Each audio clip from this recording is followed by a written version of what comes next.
خوشحالم که امروز در خدمتتون هستم و میتونیم با هم دیگه از کلام خداوند بشنویم و صحبتی تازه داشته باشیم از خداوند و ایمان داریم که خداوند برای تک تک ما چیزای زیبایی رو در نظر داره. من عذرخواهی میکنم که قبل از که به جلسه بیایم شاید با شما عزیزان سلامت نکردیم و تو اتاق دعا میکردیم و وقتی اومدیم نشسته بودیم و جلسه شروع شده بود، ولی امروز در این لحظه خوش آمدگویی میکنم به تک تکتون.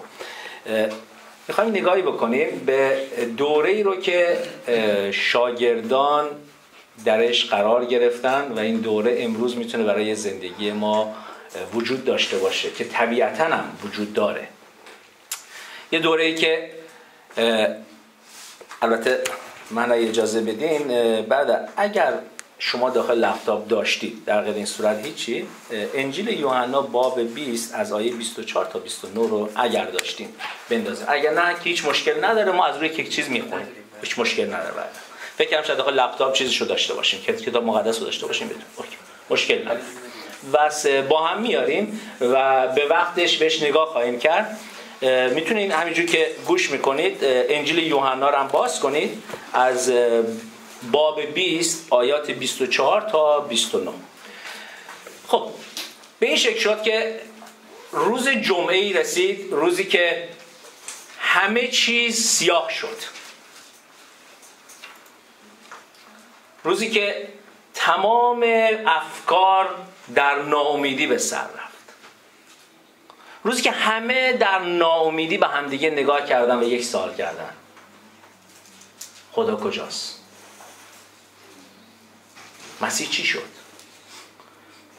دقیقا روزی که همه ها رو گوش میکردن شاگردا که مردم میگفتن اگر مسیح که اینقدر معجزه کرد توانایی داشت میتونست امروز خودش رو از روی صلیب نجات بده.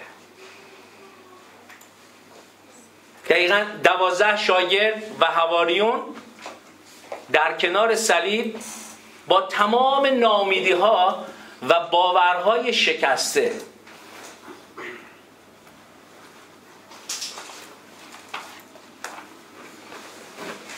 حتی وقتی نگاه میکنن به وعده خدا که میگه من میروم و باز برخواهم گشت و یا اینکه من از مردگان قیام میکنم،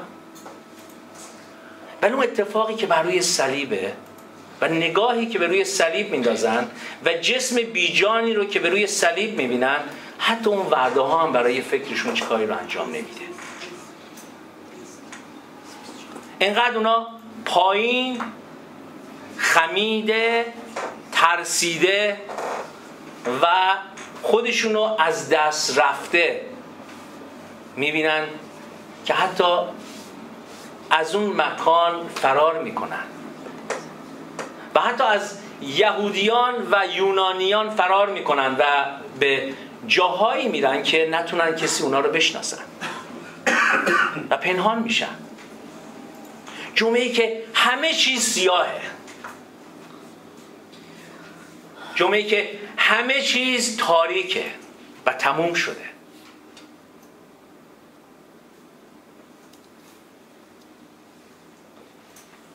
دقیقا مثل زندگی های ما که خیلی وقتا در این تاریکی به سر میبره، همینقدر سیاه.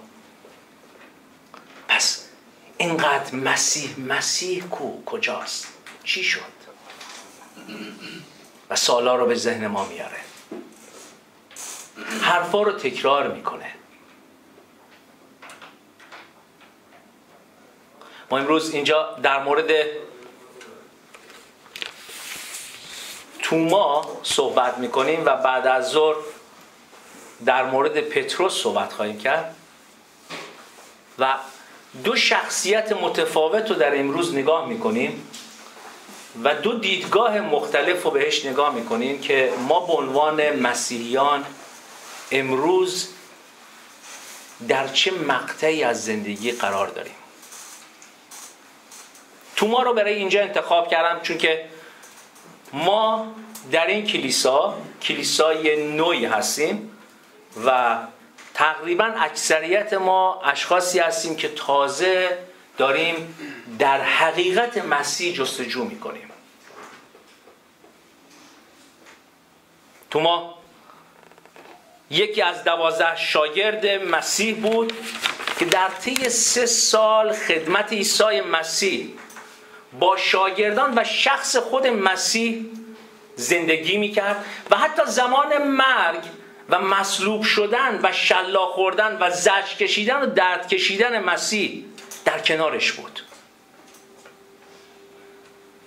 پس توما آگاهی کامل داره در این 3 سال چی گذشت و در اون لحظه هم داره میبینه چه اتفاقی داره میفته.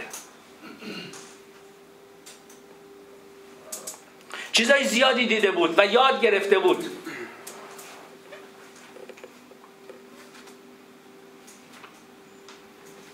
و شخصی بود که کتاب مقدس اونو به عنوان شکاک معرفی میکنه. هر چیزی رو با شک بهش نگاه میکرد و سریع اونو پذیرش نسبت بهش نداشت. ولی توما یه چیزی رو داشت که به اون ولی خودش یک اعتقاد قلبی داشت. با تمام شک‌هایی که وجود داشت، با تمام سوالاتی که در ذهنش میگذشت،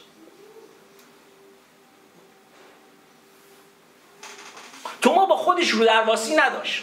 توما با کلیسای مسیح رودرواسی نداشت. توما با شاگردان رودرواسی نداشت. توما با شخص خودش رودرواسی نداشت. توما شخصی بود که سوال میکرد. میگو من مشکوکم، من شکاکم نسبت به این اتفاقی که تو داری در موردش صحبت میکنی. حالا مسیح هستی یا یه شاگرد هستی؟ جواب منو بده، چون من به اون منبعی که تو داری صحبت میکنی اعتقاد دارم، به اون یهوه اعتقاد دارم، به اون خالق اعتقاد دارم، به اون منجی و نجات دهنده اعتقاد دارم، ولی اینجا در مغز من این کلمه ها نمی گنجه.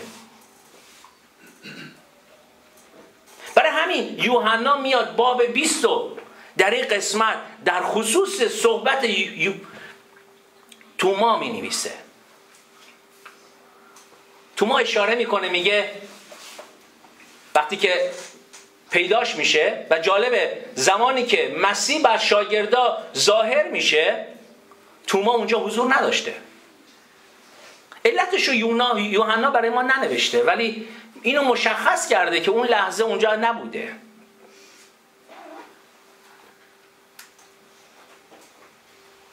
و اون لحظه‌ای که مسیح بر شاگردا ظاهر میشه رو توما به چشم ندیده. فقط میشنوه که میگن مسیح از مردگان قیام کرده. توما باز با خودش رو درواسی نمیکنه. توما باز صبر نمیکنه که این شک در وجودش تبدیل به یک کرم بشه و وجودش رو سوراخ کنه، بلکه با یک جمله میگه که من اگر دست به پا و دستا و پهلوی اون بزنم ایمان میارم که مسیح از مردگان قیام کرد. پس دقیقاً توما اجازه نمیده که این شک اونو پایین بیاره، بلکه با سوال و انتظار برای جواب سوال به مرحله بعد زندگیش نگاه میکنه. توما از فرهنگ ایرانی نیومده که میگه سوال بکنی میگن بلد نیستی و نمیفهمی. توما این ضرب المثل رو نشنیده بود که در فارسی میگن نپرسیدن عیبه، ندانستن. با این ضرب المثل آشنایی نداشت، ولی دقیقاً طبق ضرب المثل داره انجام میده. ولی من و مایی که اینجا نشستیم طبق این ضرب المثل حتی حاضر نیستیم انجام بدیم، چون فرهنگ ما این اجازه رو به ما نمیده، چون شخصیت من ایرانی این اجازه رو به من نمیده، چون این اجازه رو نمیده، چون فکر میکنم منو در قضاوت میارن و با اون اشتباهات و با اون افکار خودم حاضرم زندگی کنم، ولی یک سوال نکنم که حقیقتاً این مسیحی که شما اینقدر صحبتشو میکنید در کلاس ها چه شخصیتی داشت؟ چی بود؟ امروز برای من چیه؟ و این روح قدوسی که شما اینقدر دمشو میزنید چی کارا میکنه؟ پس بیاین امروز کلیسای همگام 2 تومایی باشه که شکهاشو به حضور خدا میبره. تومایی باشه که اون حقیقت یهوه رو در ذهنش داره، اون خداپرستی و خداترسی رو در ذهنش داره، ولی هر چیزی رو سرسری نمیپذیره و با سوال کردن و با پذیرش جواب و با صبوری در کلام و با نشستن در دعا انتظار میکشه تا جواب سوالاش داده بشه. آمین. نه این برای خودمون گنجینه ای رو درست کنیم پر از سوال که هر کدوم اینا جوابهایی رو داره، ولی وقتی که دنبال جوابش نریم این گنجینه تبدیل به نفرت بشه و دلسردی بشه. علتی که کلیساهای ایرانی امروز خالی هستن همینه. علتی که کلیساهای ایرانی امروز فقط جدید هستن همینه. چون حاضر نیستیم بپرسیم، چون همه چی رو بلدیم، چون فکر میکنیم اگه سوال کنیم ما رو مسخره میکنن.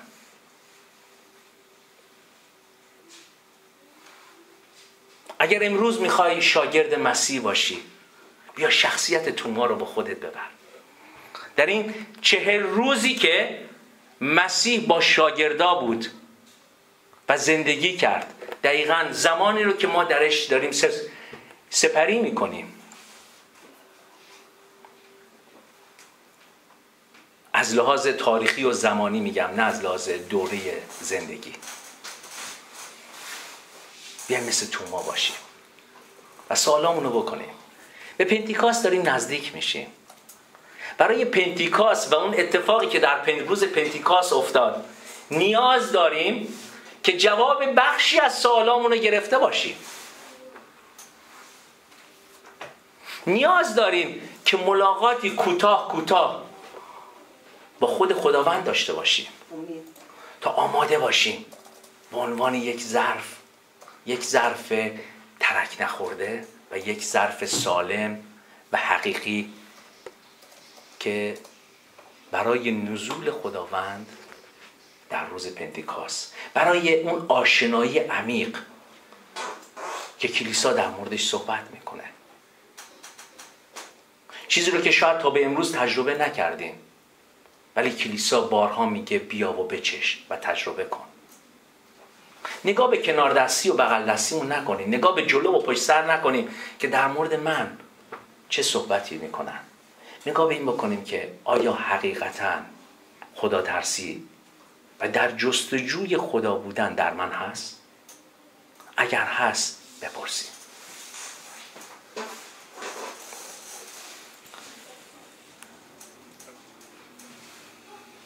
عزیزان، شک فقط عکس العمل رو نشان نمیده و حالت همیشگی اون و مشخصه شخصیت او رو ثابت و پایدار میکنه. هیچ سوالی باعث نمیشه که تزلزلی در ما به وجود بیاره، بلکه اون شخصیت درونی ما رو پایدار و استوار میکنه. اون جایی رو که ما دنبالش میگردیم ما رو به حرکت در میاره. اگر آماده داریم برادر، مرسی، ممنون. عذرخواهی میکنم برادر که آماده من نگفته بودم. میبینید با هم دیگه کوتاه نگاه میکنیم. از یوحنا 20:24 با هم میخونیم. میگه که هنگامی که عیسی آمد توما یکی از آن 12 تن که دوقلو نیز خوانده میشد با ایشان نبود. از توما اونجا نبود، همون حالتی که من و تو اونجا نبودیم. پس دیگر شاگردان به او گفتند خدا را دیدم. من به شما میگم خدا رو دیدم، ولی شما اونجا نیستی که اونو دیده باشی. اما او به ایشان گفت تا خود نشان میخا را در دستهایش نبینم و انگشت خود را بر جای میخا نگذارم و دست خیش را در سوراخ‌های پهلویش ننهم، نخواهم ایمان آورد. این جوابیه که شما زمانی که سوالها در ذهنتون به وجود میاد باید در خودتون تقویت کنید.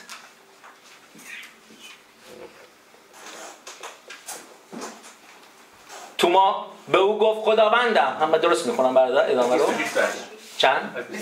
از 26. پس 8 روز شاگردان عیسی باز در خانه بودند و توما با آنها بود، در آن حال که درها قفل بود. عیسی آمد و در میان ایشان ایستاد و گفت سلام بر شما. اینجا سلام از شادی میاد، میگه شادی بر شما، شادی در ترسهای شما، شادی در نگرانیهای شما، شادی در اضطرابهای تویی که امروز داری سوال میکنی اینا امروز چه چیزی رو به زبون میارن. شادی در شکهای ما که میخواد تبدیل بشه به یقین. آنگاه به توما گفت انگشت خود را در اینجا بگذار و دستهایم را ببین و دست خود را پیش آور و در سوراخ‌های پهلویم بگذار و بی ایمان مباش. عیسی میدونست اون حقیقت رو پذیرفته. عیسی میدونست حقیقت رو گرفته، فقط بهش یک گوش زد میکنه. به حقیقتی که پذیرفتی و دیدی بها بده و بیا دست بگذار، بیا جواب سوالتو بگیر، بیا در حقیقت وجود من که رستاخیز یافته تو آشنا باش و آشتی کن. این شک، این تردید بنداز بیرون با اشاره کردن و لمس کردن. اینجاست که میگه بیا و بچش ببین که چقدر نیکوست.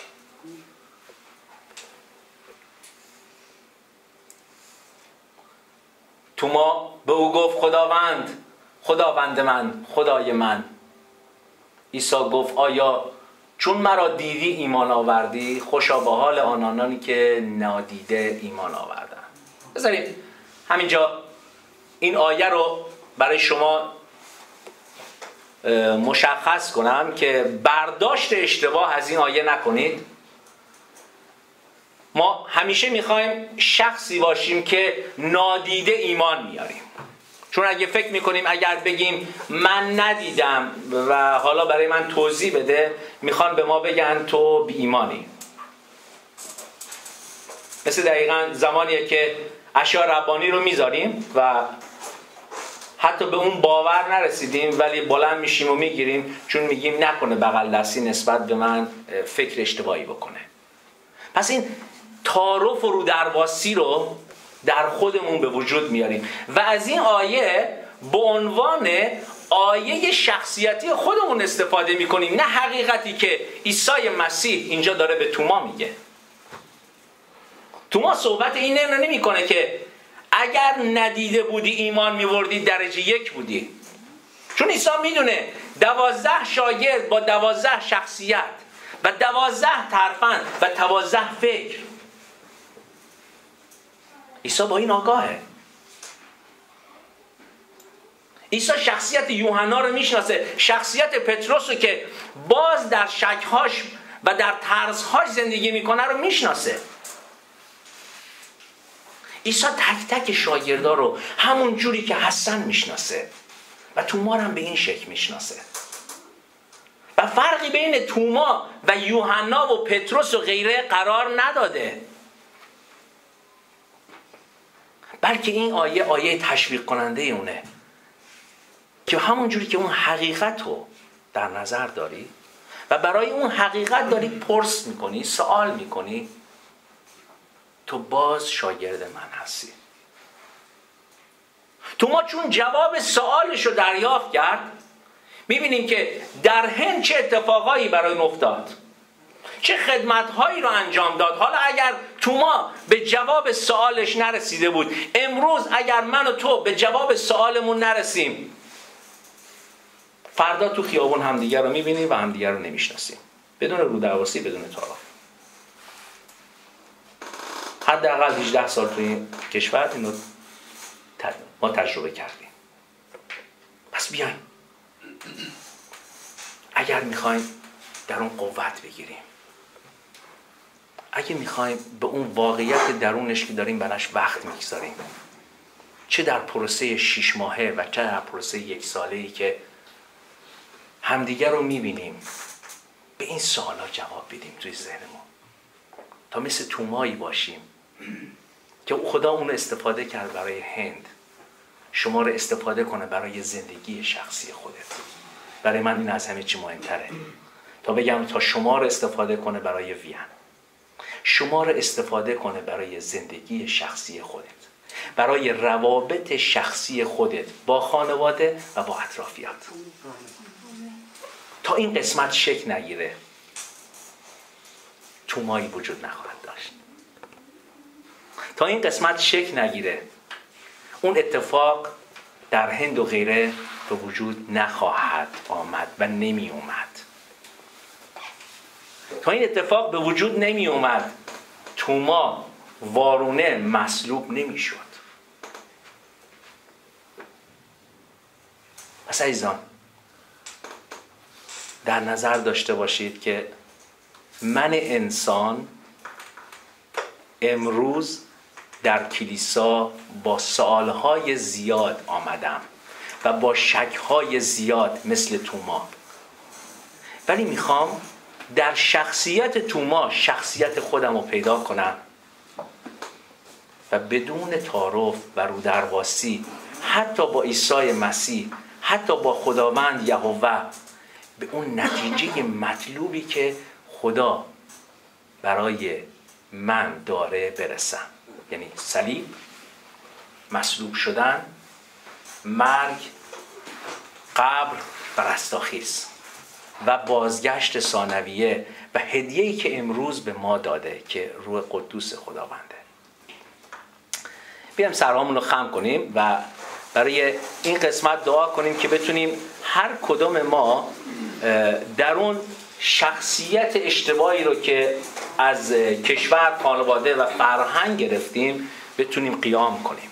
خداوند عزیز، در نام عیسی مسیح میخوایم که هر آنچه که از کشورمون، از فرهنگ کشورمون، از فرهنگ خانوادگی و یا شخصیتی خودمون به ارث بردیم، خداوندم که این اجازه رو نمیده که ما بخوایم بپرسیم، سوال کنیم و یا بخوایم مثل توما شک‌هامون رو اعلام کنیم. خداوند عزیز میخوایم به دستان تو بسپاریم و اینجا میخوایم به همدیگه قول بدیم که همدیگه رو قضاوت نمی کنیم، بلکه میخوایم اینجا به همدیگه قول بدیم و به تو قول بدیم خداوند عزیز که هر سوالی رو اگر من جوابی براش ندارم بپرسم، سوال کنم، بخونم و برای سوالها جوابهای مناسب داشته باشم و حضور خداوند رو بطلبم در سوالها و در کلامها.